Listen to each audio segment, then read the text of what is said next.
Welcome everyone back to weekly weather updates, and in today's video we're going to have a look at the latest from the live radar, run for UKV, have a look at the precipitation and the temperature over the next 5 days, as we do have a bit of rain over the next day or so, but we are going to be seeing a big transition to much drier and warmer conditions once again, quite reminiscent of summery conditions as we head into the second half of September.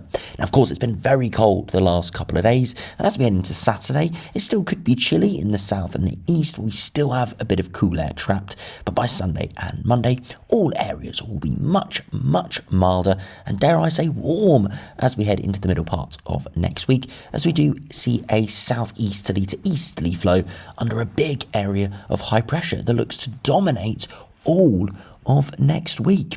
We'll be able to see that in the latest longer range charts. As I said, it looks very dry for the foreseeable future, with warm upper air temperatures, meaning temperatures will be widely high teens to low 20s.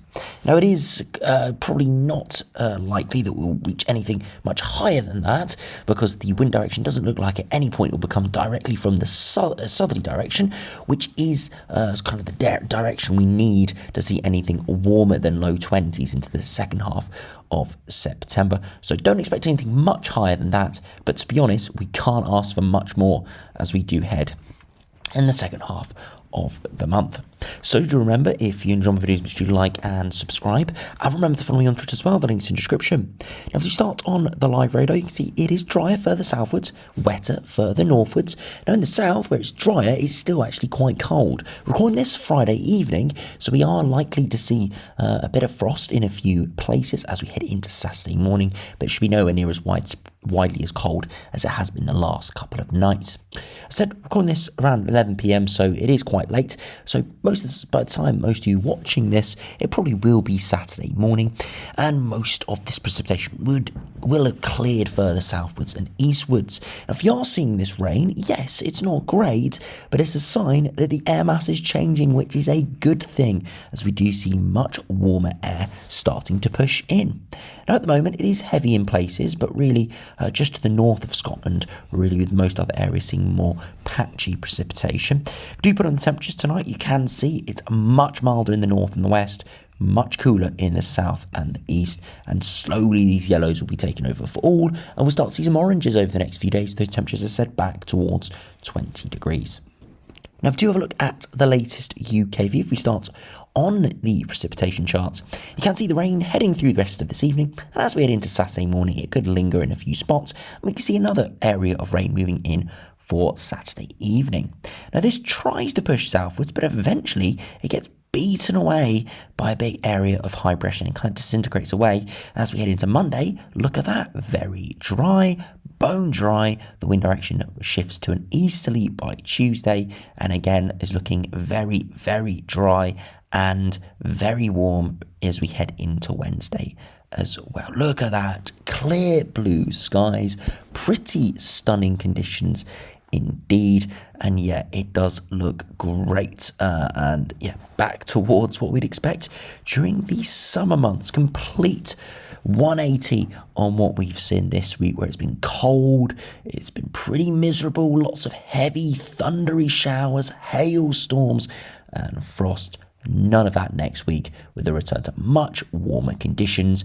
Yes, still will probably be chilly overnight, and that's because we have got longer nights, and we do have generally cooling air masses as we do head further into autumn. But during the day, with the sun, with those generally warmer air masses, it will be pretty decent indeed.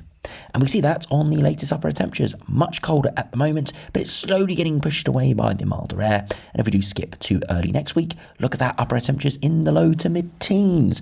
Again, about a 15-degree rise in those upper air temperatures compared to the last couple of days. So massive change for the better as we head into next working week. Now, if you look at the max temperatures as we head into Saturday morning, you can see it's still chilly in the far south, mid to low single digits perhaps. As we head further northwards, more towards the high single digits or double digits. Again, that's that milder air pushing in. As we head in towards Saturday, temperatures again slightly milder, 18, 19, much warmer than they've been in the past few days, and they'll only just be on the up really. As we head into Sunday, still could see a chilly night in a few spots, but mostly dry and warm, 20, 21 possible on Sunday. As we head into Monday, perhaps even warmer, 18 to 21 once again, and into Tuesday, could even get more widely, 20 to 22 degrees.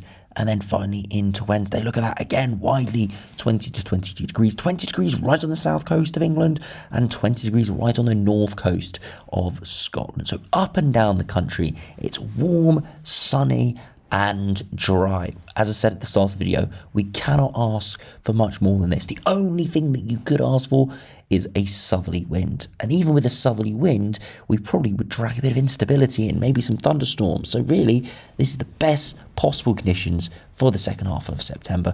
And it is exactly what we're seeing next week.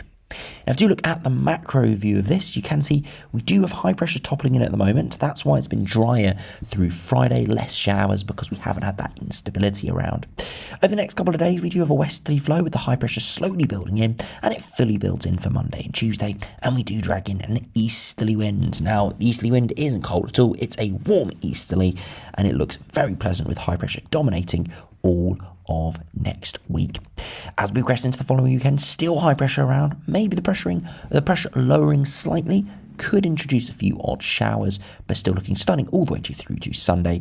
And then into the following week, high pressure still hangs on. No pressure, just trying to nudge in off the Atlantic, but for the time being, still looking very dry and very pleasant. Again, looking very, very nice indeed. If you compare to the latest GM, very, very similar. High pressure building in, absolutely stunning conditions to come for all next week. The high pressure more over the top of us with less of an easterly flow and very warm upper air temperatures. Again, wouldn't be surprised to see widely high teens to low 20s. And you see the afternoon temperatures here. Look at that, 22 degrees by midday. Couldn't even rule out 23 or maybe a 24. And that continues for all the subsequent days.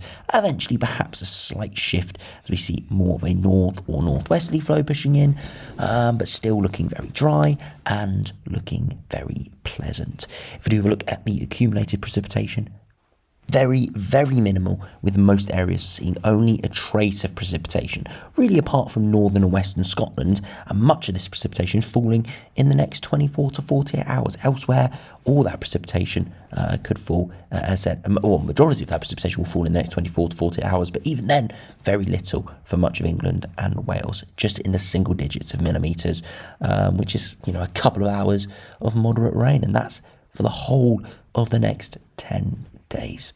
If you compare to the latest ECMWF, again we've got higher pressure slowly building in into early next week with that warm upper air temperatures looking stunning for all into the middle of next week, and it dominates all the way towards day 10. Yes, it does start to shift to a slightly more northerly tilt with the wind direction, the isobars, which could introduce some slightly cooler air, but for the time being it looks warm and dry all the way to day 10. Very pleasant indeed.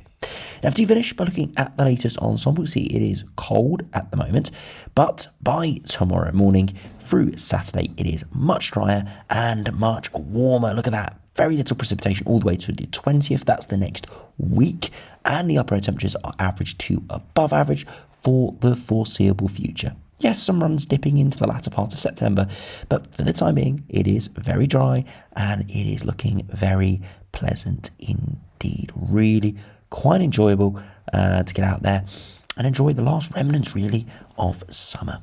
If you compare to the ECMWF, again, looking at the precipitation and the temperatures, you can see, again, the upper air temperatures are widely above average for the foreseeable future, dipping slightly in the longer term and looking bone dry for the next 8 days. Yes, a few little spikes appearing, but mostly bone dry for the next week or so, maybe even slightly longer. And it's not just London, it's further northwards. Glasgow, a bit of rain over the next 24 to 36 hours with that weather front moving through.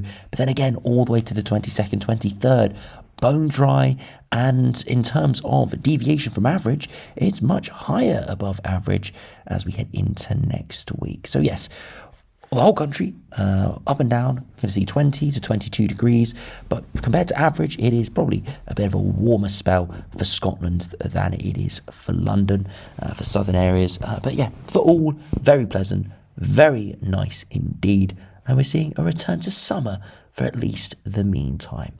Of course, these sort of conditions will cease as we head into the next few weeks, and that is just because we do head towards October, where it does become harder and harder to see temperatures over 20 degrees. We need warmer and warmer air masses, which are slowly starting to run out.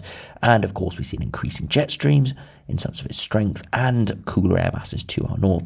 So yeah, do cherish these conditions next week. As I said, they might not come again until March at the earliest, and even then, March is a bit of a stretch, most likely April or May. So anyway, thanks for watching. Hope you enjoyed. Subscribe if you're new, and I'll see you again for another video soon.